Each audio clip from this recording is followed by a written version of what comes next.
Now, this being landing day at IWG 2022, I trust after a nice cup of tea, you're all feeling like you've cleared the airport, checked in into the venue, and are rearing to go. I certainly hope so, because it's time for a change of pace. Now, before we get into our next sessions, I'd like to recognise another IWG's amazing partners, Tātaki Auckland Unlimited. Now, Tātaki Auckland Unlimited is Tāmaki Makaurau Auckland's economic and cultural agency committed to making the region a desirable place to live, work, visit, study, invest in, and do business. It was a supporter of the original bid for IWG nearly 5 years ago and has been a major funder and supporter of IWG since 2017. Now, the purpose of the partnership is to profile Tāmaki Makaurau Auckland to the world and to advance gender equity and equality for women and girls in the region. IWG would like to acknowledge Jenna Wooten, Acting Chair in the Tātaki Auckland Unlimited Board, as well as Nick Hill, Chief Executive, Pam Ford, Director of Investment and Industry, and Richard Clark, Director of Arts, Entertainment and Events. So let's have a quick look at our amazing city of Tāmaki Makaurau, Auckland.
That was our city, Auckland, Tāmaki Makaurau. Thank you to those who have just taken a seat, and welcome back to the next part of our session.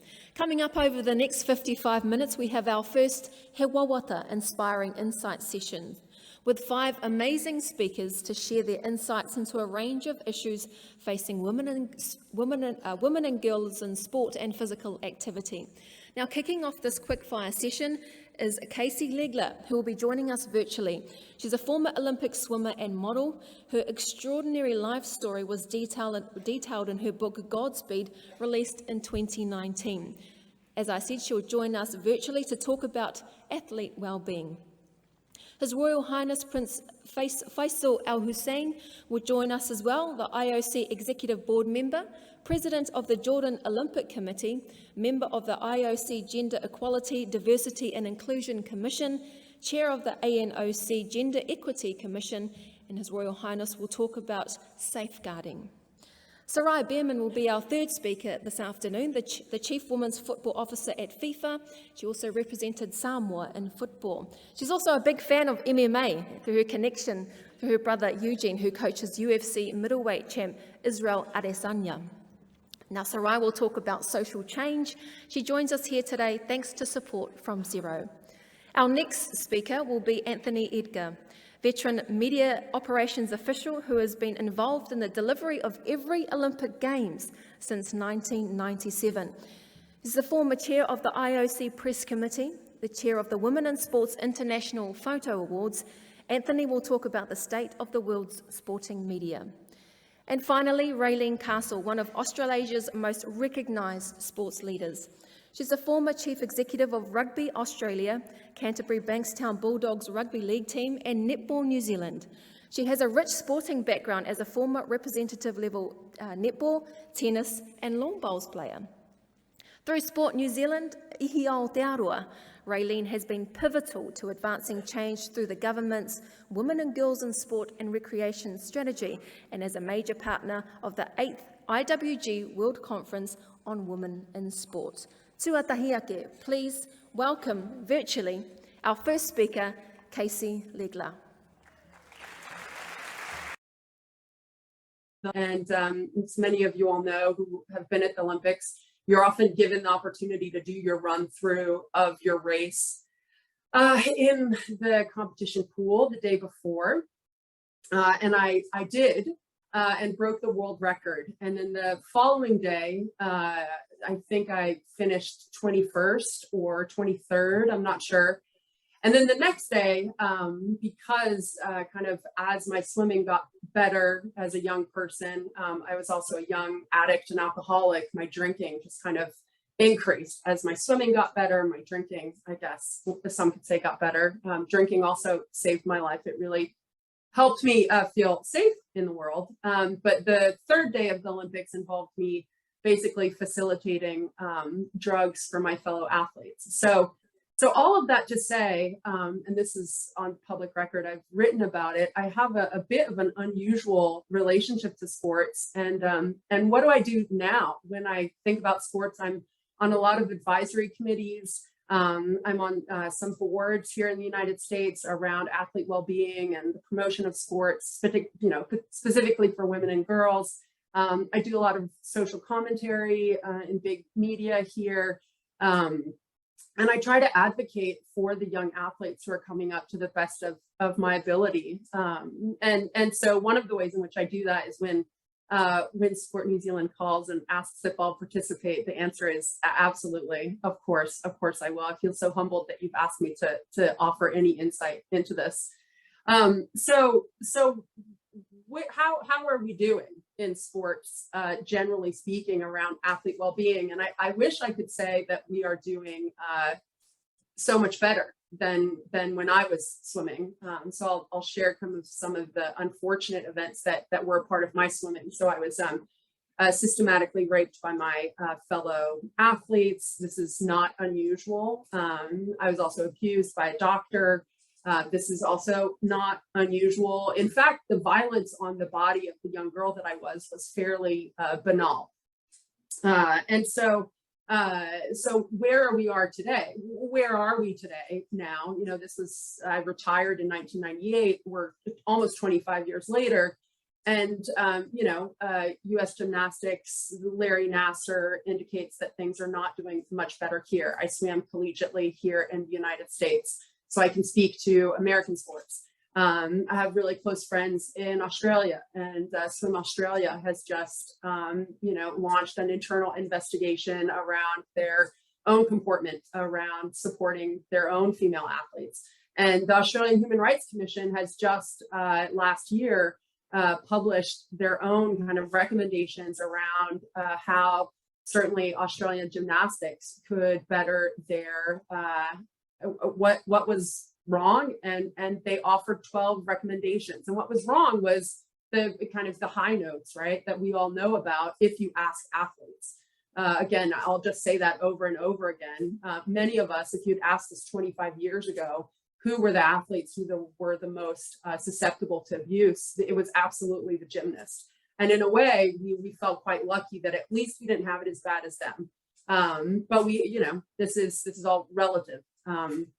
But no one asked us, and so all of us got to sit next to our fellow gymnasts when they came forward here in the United States in solidarity with them. So what they did was very difficult. So some of the recommendations, certainly that Australia, the Human Rights Commission indicated, was there are 2 of them that were interesting. There are 12 of them. The report is published. I really encourage that you all look, because the findings are pretty standard. And are of no surprise to anyone who has followed sports at all. But the recommendations are interesting, and there are 2 that I just want to point out and certainly leverage here. In this case, it's transform education to skills development for coaches. And what that means is in this report, they actually found that, and it certainly is the case here in the States and is the case in France, the way that coaches are hired is fairly unpredictable, fairly uneven. And in some cases, coaches are hired simply because they have the desire to coach. They perhaps don't have many qualifications. And from that place is the building block to some coaches who have ended up in really powerful positions within the different federations that they represent. They are not necessarily the ones who best understand athletes, but they certainly enjoy sports, for example. This is the only profession where that kind of casual relationship with the sport that you are about to be responsible for is permitted. The other recommendation that they have is to increase the understanding of what it means to be sexually abused. Because certainly, while the sexual abuse that I experienced at the very end was what we understand to be the most heinous form at the hands of doctors and at the hands of my fellow athletes, it certainly didn't start there. And it's important that we all understand what that looks like. And I guess what I can say now as an adult and as a parent is there was no one, and I think I want us to go further than this. You know, if I could make other recommendations, I want us to go further than holding the coaches accountable. What would be really wonderful is if there were actually people in each of the sporting codes and federations that were there to hold all of the adults who are in contact with these young people, often all under the age of 18, because that is certainly what was missing in my experience. We were, 25 young athletes. There were 5 coaches. There was medical staff, but there was no one there actually making sure that the adults were behaving themselves. So a lot of the pressure is on the athletes to protect themselves at times, certainly women and girls from the violence of which is common, but banal. Again, I just want to stress, which is the unfortunate thing. And so we have to start from a place of acceptance that this is the stuff that happens, and then make some real significant structural changes to how we have the organization of federations and traveling teams. I very rarely will ever use the film industry as an example, but whenever there's anyone under 18 on a film set, there is someone there who is employed by a third party, not to take care of the young actor, but to actually make sure that all of the adults do no harm to this young actor. And I think that sporting codes could, as a general rule, really think about this as a solution, because we are one of the only places where we find it quite normal for young people all under the age of 18 to be under the supervision of someone who may or may not be qualified to supervise them. The other thing that I'd love to see is parity at the highest level, from the IOC board to the coaching staff at the Olympic level.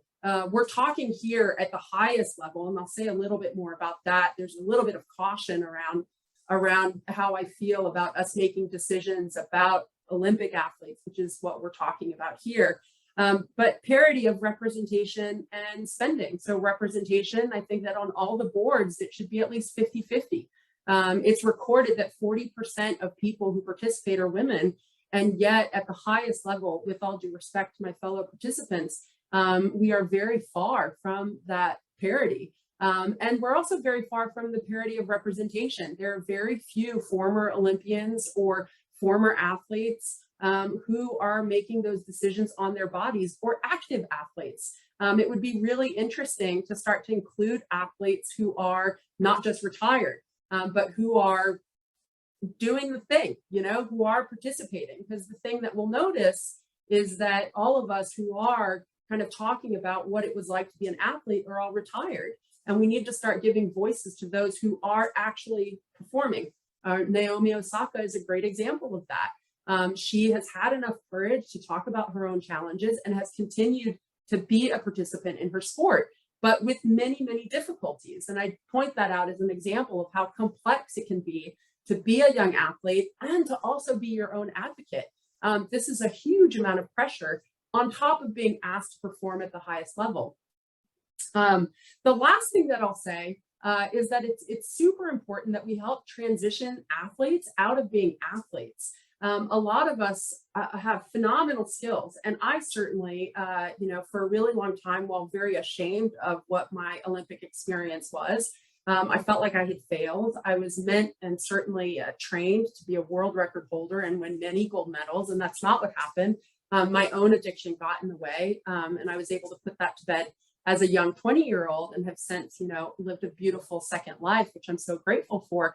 But it's really important that we help these athletes who have contributed to the cultural and athletic landscape transition out of being athletes if they don't want to continue and go into sports. I certainly have not remained in sports outside of participating at these phenomenal events where I get to sit next to colleagues and trying to make the sporting environment the beautiful, wonderful, exciting place that it deserves to be for all of the athletes and all of the viewers and all of the participants. So I think that we could do better there. And then the last thing I'll say is that while we are talking here about athletes at the highest level, it is vital that we remember that when we make choices about athletes at the international competition level or at the Olympic level, they absolutely, it is ignoring our power to believe that these choices that perhaps discriminate against some athletes at the highest level, while the wording of inclusion is there, does not have profound negative effects on people, women, girls, queers, anyone who is a little bit outside of the box. It's so important that while we must make choices for the athletes who are the best of the best, we also must take responsibility that we are a voice of authority and that this informs how casual sports starts to engage with women and girls. So I encourage all of my panelists and all of those in positions of authority to just keep that in mind, even though we make decisions at the highest level that seem to make sense. It is important that oftentimes those decisions are at the most casual level end up excluding the people who, as athletes, we really want to include. I'll end with all of the wonderful things I got from being an athlete. My tenacity, I'd love to say I got my charm. I was exposed to so many different people as an athlete. It's the thing that allows for me to work professionally in the way that I do today. I got my focus, I got my work ethic, I got my camaraderie and my team spirit. And I also, again, if I had not been swimming, I would be dead. Swimming saved my life. The fact that I had to show up to swim practice saved my life. And I think that is sporting at its best. It's the sport that allows for inclusion. It's the sport that allows for someone who is perhaps going through a difficult time to be able to hang it up and at least go be with their teammates, which was my case. And I just want us to be able to be making those choices, again, at the highest level, keeping in mind that very few people actually end up competing at the levels that we've competed at.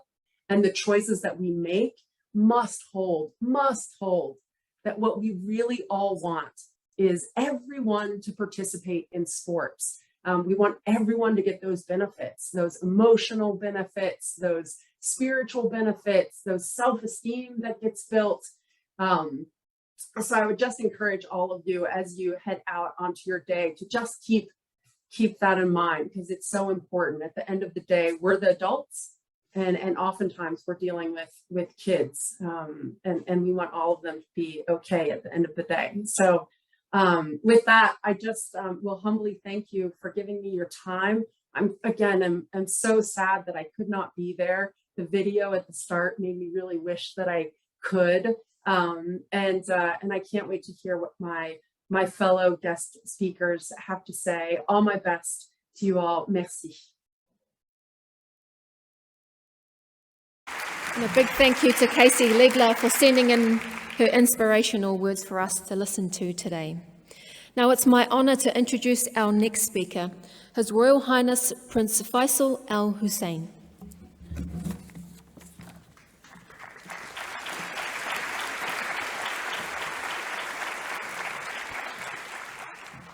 بسم Bismillahir Rahim. Wassalamu alaikum. Assalamu alaikum is our way of saying peace be upon you. And it is in the Maori tradition encompassing all of your feelings of us working together here as one group for the betterment of society. I was actually asked to come to talk about safe sports or safeguarding.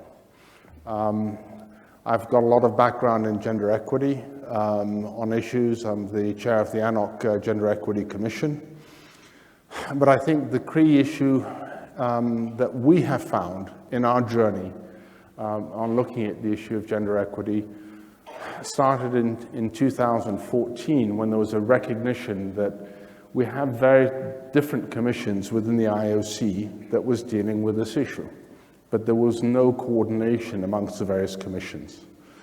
So President Bach asked me to form an interagency or working group that encompassed 4 of the commissions to start addressing this as an issue. We recognize that the IOC had the foresight to realize this was an issue. So in 2014, we started the working group. In 2017, unfortunately, a month after the Larry Nassar case made the headlines, the working group had come out with the IF and NOC toolkit, which was designed to allow people to look at their organizations, look at what policies, what procedures, what mechanisms they had in order to protect athletes and to protect all of those involved in sports. That came out, we got some feedback, and the IFs, the international federations, took it on a lot quicker than NOCs because they realized that the reputation of their sports was at risk. When these issues of safeguarding came out and these stories came out, nobody would let their children participate in the sports that had a bad reputation, particularly on the issue of safeguarding. So international federations really took it on board very, very quickly. Unfortunately, NOCs, National Olympic Committees, were slow to address this issue. Because in a lot of culture, the issue of safeguarding, harassment, abuse, discrimination is frowned upon. People don't like to talk about it. It's, they prefer to cover it up and ignore it. Now we know that sports is part of society. And in society we have issues, whether it's harassment, abuse, or discrimination. And so to imagine that sports is completely taken apart and is not going to be infected on the issue of safeguarding, I think is wow, I just don't see how people can actually believe that. So we have to do safeguarding and take it seriously. And not just taking it seriously, make sure you have the processes and procedures that are in place. But we also recognize that we were asking for organizations to have safeguarding officers. And the issue of how do you certify somebody qualified to deal with these issues was something that we tackled with. And we came out in 2021, just after the Tokyo Games, the first international safeguarding course, which we had over 50 applicants from NOCs and international federations to be certified as safeguarding officers and therefore can take what they have learned and put it into practice. What we didn't want is people to say, okay, I have a policy, I have a procedure, the ticks are all there, and not do anything about it. And that was what we needed to do, is to create an action. We've just started our second course, and there's now over 90 participants in that course. So we're making progress. And this has been a journey. To be honest, when I was asked to look at safeguarding, I was ignorant of a lot of issues, a lot of things. I've learned along the way, and I'm continuing to learn. And I think that's what we have. We've seen gender equality, gender equity issues coming out. If you looked at the first woman participate, I think it was in 1928 in the first Olympics. In Paris, next year, we'll have 50-50 representation. That is progress. But it didn't come easy. And safeguarding is not going to be something that we're going to solve overnight. It requires patience, it requires dedication, and acknowledgement that we have a problem. If we want our kids to participate, it is a fundamental right of every child to play, and play safe. We have to ensure as organizations, as NOCs, international federations, clubs, that our environment is safe for our children. Because otherwise, we're going to see sports being destroyed by scandal after scandal. And that's what we really have to work with. So we do have a safeguarding issue or seminar where they'll talk a lot more about the process that we're going through and how to set up and the fundamentals of that. But I just want to take this opportunity to impress upon all of you that we have to take this seriously. It's the children's future that is at stake. And all of you have, I won't say all of you, but I'm sure a number of you have experienced issues of harassment or even abuse or racism or discrimination of some form in sports. Is that the legacy we want our children to have? That's not a legacy I'm willing to accept for the future of our children. So please, all of you, I hope, will take this on board. And we know it's a tough fight. We know it's a long fight, but it is a worthwhile fight. Thank you very much. Assalamu alaikum. And can I finish by saying, Tēnā kote, tēnā kote, tēnā kote, katoa. Thank you.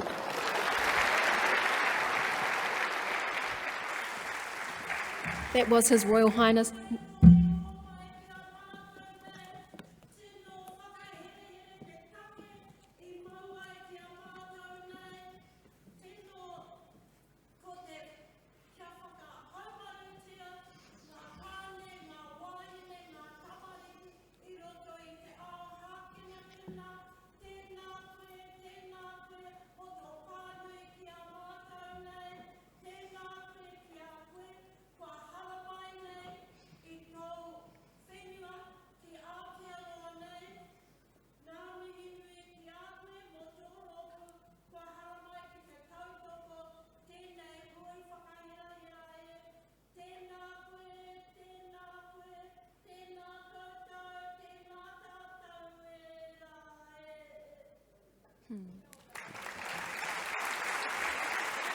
Thank you.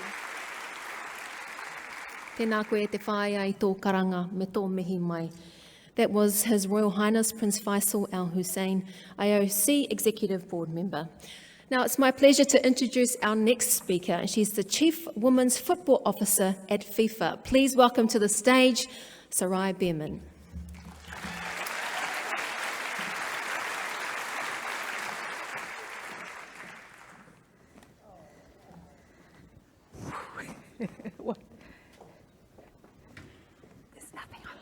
There's nothing on the screen.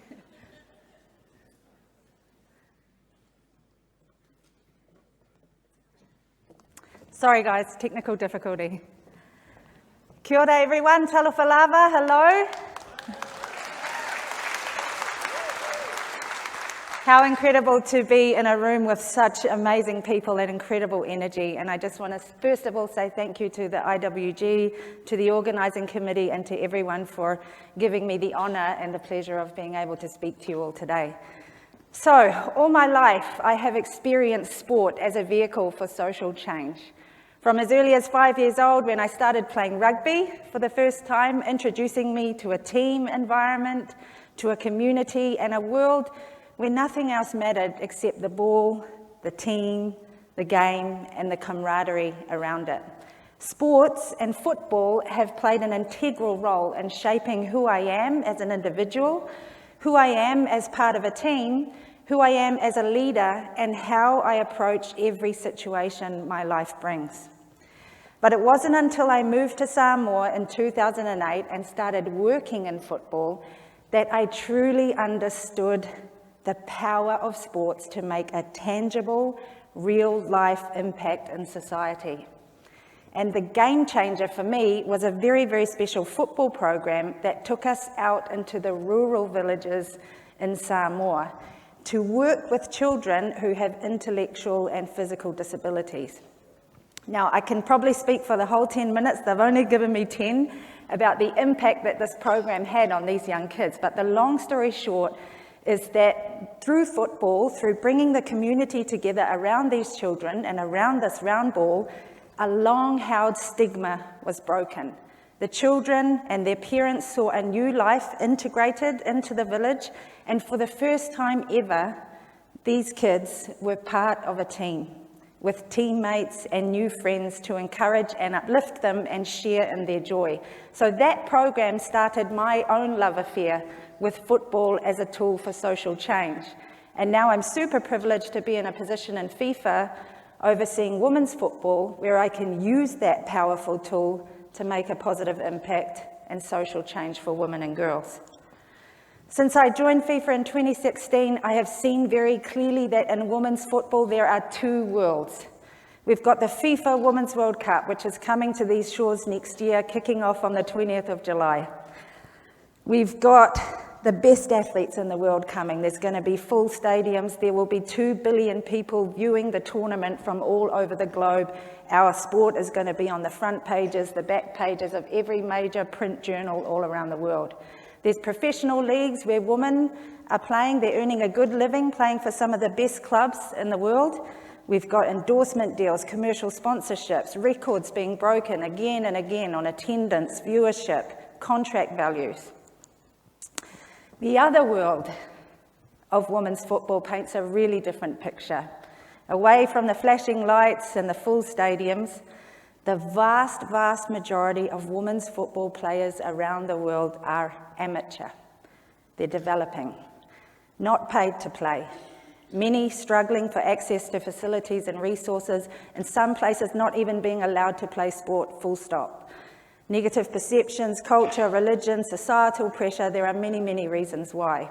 And it's in that world, in that reality that exists for many of our stakeholders and the vast majority of women's sports, that football and sports can be used to make a difference. We did a survey in 2014 that revealed that there are 30 million women and girls playing football across the globe. By 2026, we want to double that number to 60 million. And this is a big goal, but when you understand the impact that sport and football can have on the lives of young women and girls, the least we can do is double the number who are playing. We're going to invest $1 billion in this 4-year cycle specifically for the women's game, from the grassroots level all the way up to the elite level. And the goal with every dollar is to ensure that every opportunity that is given to young boys and men through our game is also given to women and girls. We've got a global strategy that charts the course for our work and helps us to prioritise, to drive development, participation, investment and growth. And since launching our strategy, 181 of our member associations have launched their own strategy. I've just lost my speaking notes, so it's off the cuff now.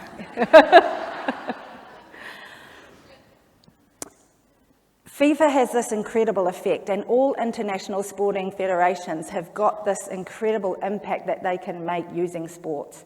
And some examples that I've seen in FIFA, we look at Iran. Women were able to spectate football in stadiums for the first time in decades recently. Now, I know Iran is not the best country when it comes to women's rights, but what we saw was that a little bit of progress was able to be made through football. In South Sudan, newest country in the world, recently launched their first ever Women's National League.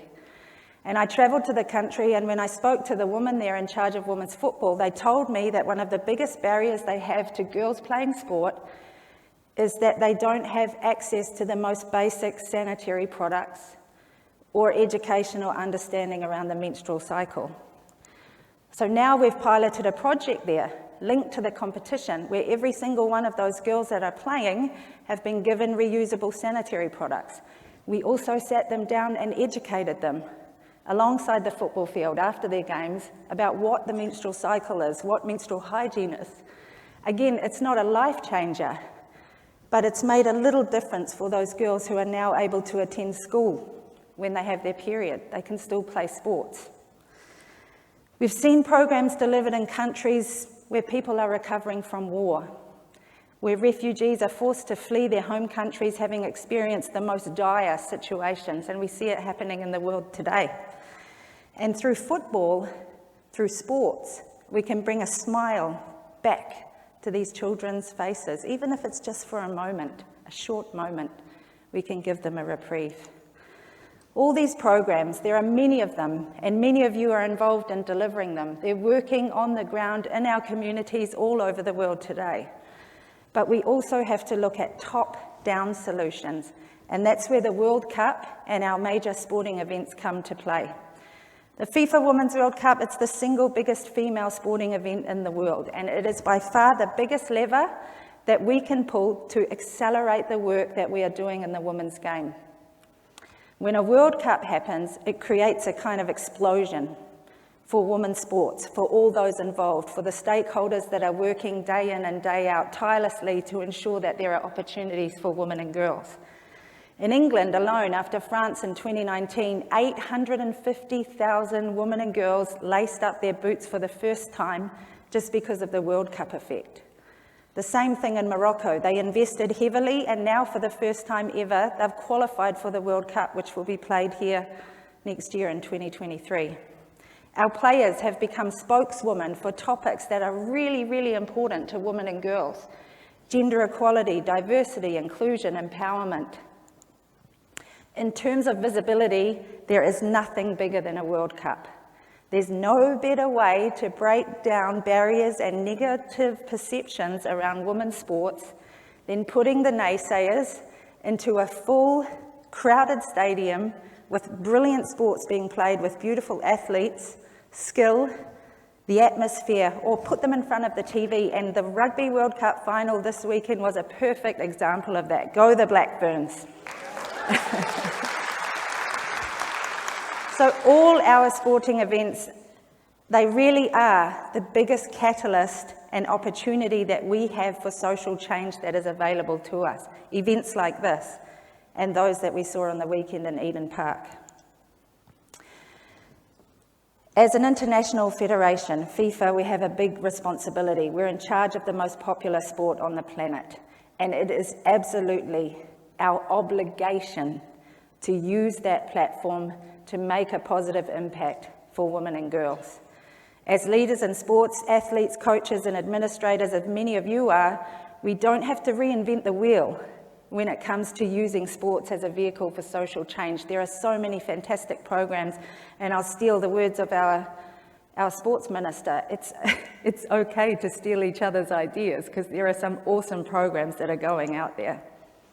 The world is evolving at breakneck speed, and it took a global pandemic to make us stop and realise this. And many of us hoped that this would be the start of something new, a new conscious and conscientious way of living. But actually, more and more as time goes on, I don't know if you feel this, but we feel ourselves actually getting sucked back in to that breakneck pace and that ever-changing landscape that was there pre-pandemic. But if you strip all of that away and you look simply at the responsibility we have for the next generation, and especially young girls, sometimes it's as simple as just giving them access, an opportunity, a round ball, a team, and a community. And we have the power to do so much through sports, and more than ever in today's world, we must use it. Thank you very much. Enjoy the conference.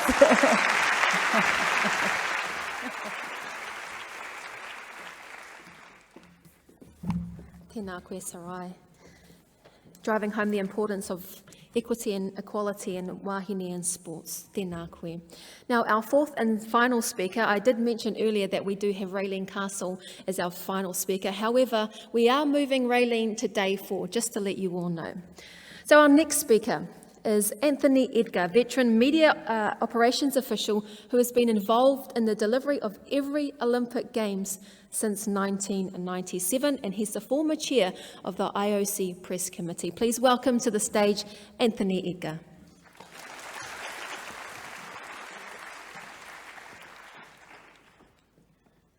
Thank you.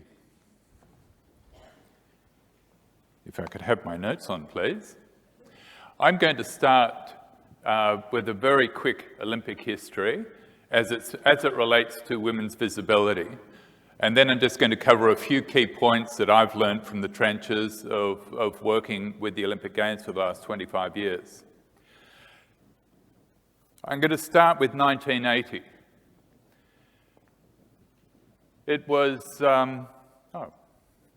42 years ago, the Moscow Olympic Games. The world was in a Cold War. There was a US-led boycott of the Moscow Games, and there was East German doping. Athletes at the time felt they had no voice.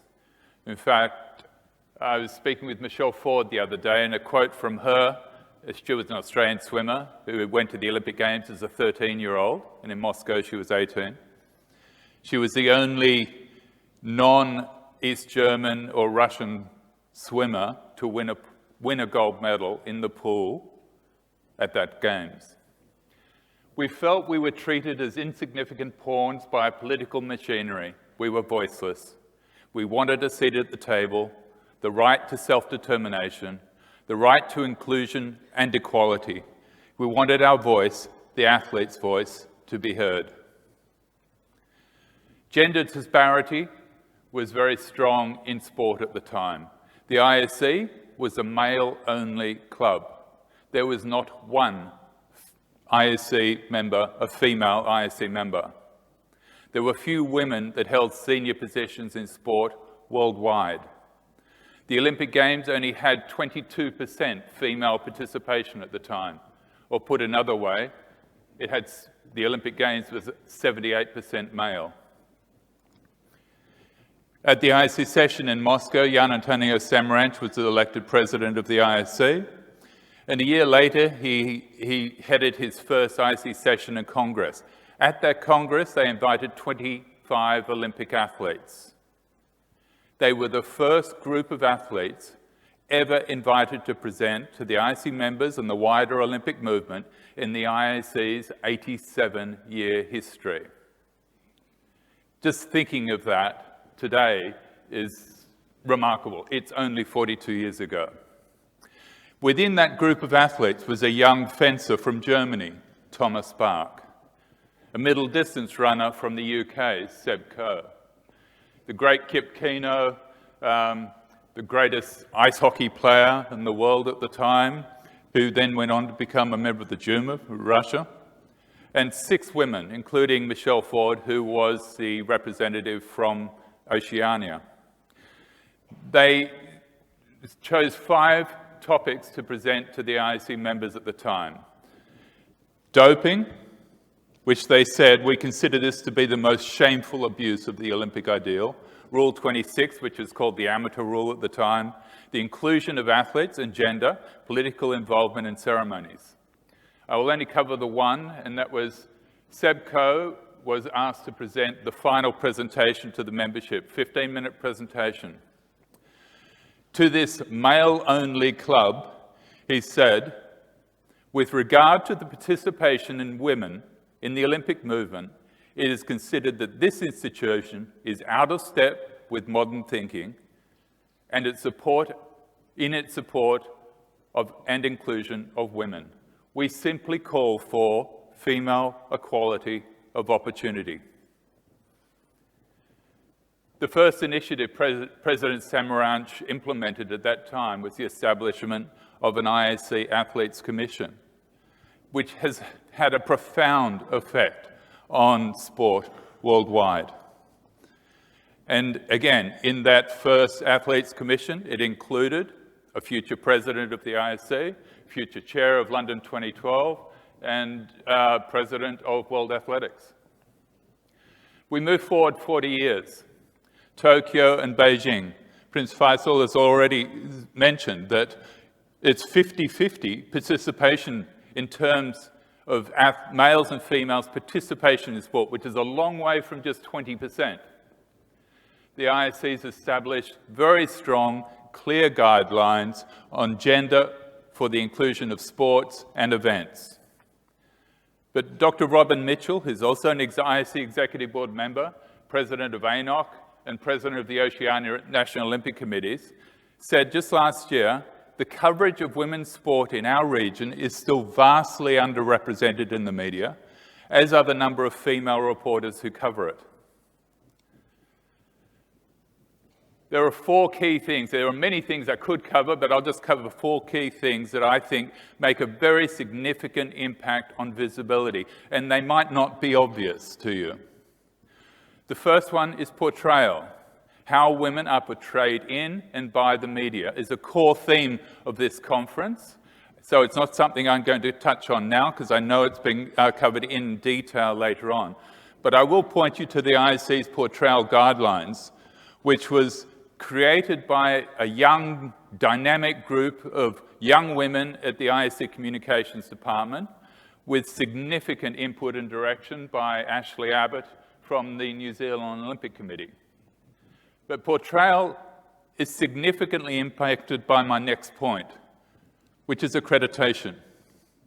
The press accreditation of major events such as the Olympic Games, Commonwealth Games, Rugby World Cup, FIFA World Cup, women represent only 12 to 20% of the press accreditations which are allocated. Female professional sports photographers, for example, are historically one of the most disenfranchised categories of any international media. The EP Sports Photographers Accreditation, the percentage of female photographers at major events for the last 2 decades has been 8 to 10% of accredited photographers. That's it. If you were I know in some cases there have been countries that have gone to the Olympic Games with not one female photographer. I know cases of major events where major countries, top 10 countries, have gone to an Olympic Games without one member of the written press who's a woman and without one photographer who's a woman. And just think about it. If 90% of the photographers at sports events are male, might it not have a significant impact on how sport is covered? In other words, you're seeing sports through a man's eyes, not a woman's eyes. It is something that needs to be addressed. I was speaking with Lynn Cameron the other day, who's working with me as jury member on a competition, sports competition, photographic competition we're running. And she said she is the official photographer for Manchester City, for the Lionesses, and vice chair of the British Press Photographers Association. And she said, we still have the misogyny, and organisations pretending that they are addressing the issue with tokenism, when in fact they're just making it worse. And one question I'll put forward to you, if you were to think of the top nations that go to, say, Olympic Games. You know them all, France, Germany, United Kingdom, US, etc., etc. You see them on the list of the medalists. Which of these countries do you think, just ask yourself, and which of these countries do you think has the best gender equality within the media? The answer is China. And it's not even close. They are by far the most equal when it comes in terms of media. And I think it's a part because the West has too much baggage which it's still taking with them. But there is a lot that's been done there, and there's a lot that has been done by the agencies in particular. The 4 things I'd like to cover, or the next one is scheduling. or the competition schedule, which I think is probably the most significant thing which impacts on visibility. In fact, you only had to look at the newspapers in New Zealand a couple of weeks ago, or was it last week, talking about the scheduling debacle between the Ferns and the All Blacks match. That's one match. 10 years ago, the scheduling of the Olympic Games was significantly biased towards male athletes. This is only 10 years ago, especially male medal events, especially in big weekends and prime time. Women's finals rarely appeared in prime time compared to men's. Women's finals were usually in the morning, men's were in prime time evenings. Women's finals often doubled with other sports at exactly the same schedule. Who's responsible? Is it the ISC? Is it Commonwealth Games, the host broadcaster, the OCOG? An example, Vancouver and Sochi. There were no women's finals on the final weekend. None. It was all men. In a conference, a conference very similar to this, the Women in Sport in Qatar, there were a number of presentations, one by Nancy Lee from CBC, who was also the CEO of OBS Vancouver. And from that, the ISC established a working group and started working on the competition schedule. Immediately, changes were made. In Pyeongchang, those no women's events became the finals of curling and the finals of cross country. On day 16, which is the final day of the Games, in Rio, there were 2 hours of women's medal events. In Tokyo, 4 years later, there were 17 hours of women's medal events. It went from 2 medals to 8 medals on the final day. The final weekend changed from 28 women's finals to 35 women's finals. The objective is to establish a gender-balanced competition schedule so that both men and women are treated fairly. The number of times I've heard people sort of say, well, if women's sport will rank as well as the men's, when it's only the men's that are actually getting in prime time, it's not a fair playing field. One of the things that I know that the ISC has been working on, and I don't work there anymore, but one of the things they're working on very closely is making sure that the marquee events are treated equally. So, for example, in Tokyo, you would have seen that the women's 100 was the last event of the competition, the night before the men's at exactly the same time. In Paris 2024, the women's marathon is going to be held on the final day, and the men's is going to be held on the Saturday. There are a number of areas we could cover here in some detail, but if you look at, say, the way BBC look at it, and the director of BBC Sport is Barbara Slater, an Olympian, but they build into their contracts with sporting organisations women's coverage. You may know that the Henley Regatta is very famous for hundreds of years, I believe. It used to just be a men's event until the BBC said, no women's event, no coverage. And they are constantly doing that within their sporting competitions. You look at the news and how they cover it from a sports perspective, the equality that they do. ABC in Australia have a 50-50 rule. It's in all coverage within Australia, they try and reach 50-50. By far, with a friend of ours, Tracy Holmes, sport is easily the best department within the ABC in getting that 50-50 gender rule. I worked in Sydney 2000, responsible for the sports content across all sports, and we had a little catchphrase, all sports are created equal, all athletes are created equal. It wasn't an organisational thing, it was just within our area. What did that mean? It meant that when the design company came up with a graphic image to represent all sports, and it only included athletes and gymnastics, we said it's either all sports or no sports. I can absolutely assure you that all sports were covered equally, both in content as well as gender. Microcosm of the macrocosm. I do quite a bit of work with the Australian schoolboys, and that's the point of this one. It was the schoolboys when I played for them in 1976, and we changed the constitution a few years ago, and it's now the Australian Schools Rugby Union, and that competition now includes girls and boys equally, and even the way we run the competition, all of the matches are balanced with all of the finals together.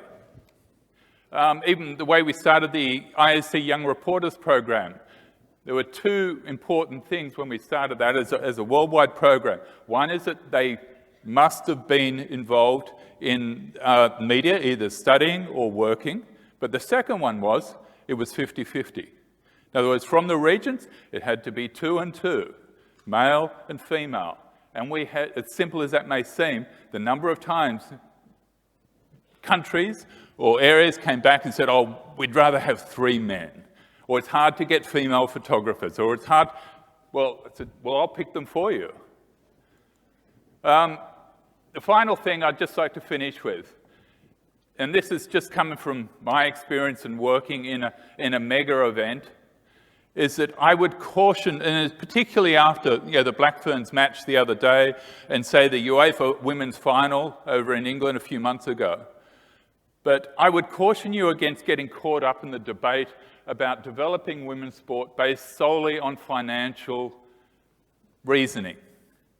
Yes, it's important, but equality is equality, and it's not a balance sheet. It is not the reason to do something or not do something.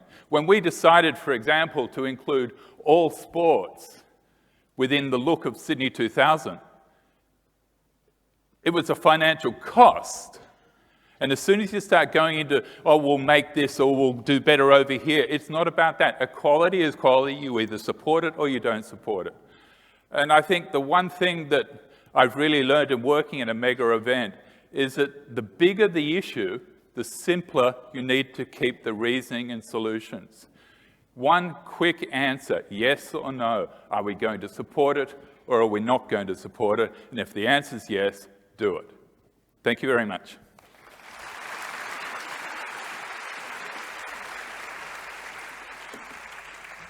Tēnā koe, Anthony, and a big thank you to all of our speakers who have taken to the stage this morning. Now, coming up, we have the first block of 5 concurrent He Wawata Inspiring Insights panels. These run from 11:40 to 12:25 at various locations throughout Te Pokapū, the Aotea Centre. You can find your location via your app if you are here in person or on the screen above. These sessions include discrimination and inclusion, which will be taking place here in the theatre, safeguarding, that'll take place in Hunua 1, building value in women's sport through visibility, that'll take place in Hunua 3, athlete voice, Waihorotu 1, male allies, Waitakere 1.